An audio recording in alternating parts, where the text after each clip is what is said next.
పెడన పట్టణంలో జగన్మోహన్ రెడ్డి ఇచ్చిన పిలుపు మేరకు కరెంటు ఛార్జీల పెరుగుదలపై రోడ్లపైకి వచ్చి ధర్నాలు నిర్వహించారు. విద్యుత్ ఛార్జీల పెంపుపై ప్రజానీకాన్ని మోసం చేస్తూ 15,485 కోట్ల రూపాయల భారాన్ని మోపారని రాము మండిపడ్డారు. ఎస్సీలకు ఉచితంగా అందించే 200 యూనిట్ల పథకం తీసివేశారని ఆరోపించారు.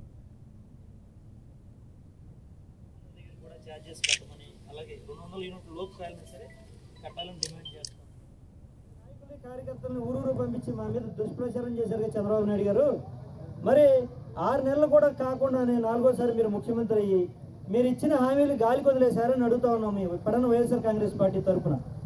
ఎందుకంటే మీరు 6,000 కోట్ల రూపాయలు 6 నెలలు తిరగకుండానే వేసి మళ్ళీ వచ్చే జనవరి మాసంలో మరొక 8,000 చిల్లర కోట్లు అంటే దాదాపుగా 15,485 కోట్ల రూపాయలు మరి భారాన్ని ప్రజల మీద మోపుతూ ఉన్నారు. ఇదేం చిన్న విషయం కాదు. మరి ఇదంతా కూడా ఎక్కడ పోతా ఉంది ఈ సంపద అంతా కూడా. ఆయన ఏదో చెప్పాడు ఈ సంపద సృష్టిస్తానని, అంటే నెత్తి మీద జనాల నెత్తి మీద పన్నులు భారంగా మోపి ఈ సంపదని మరి ఇదైనా సృష్టించడం అని చెప్పేసి మేము డిమాండ్ చేస్తూ ఉన్నాం.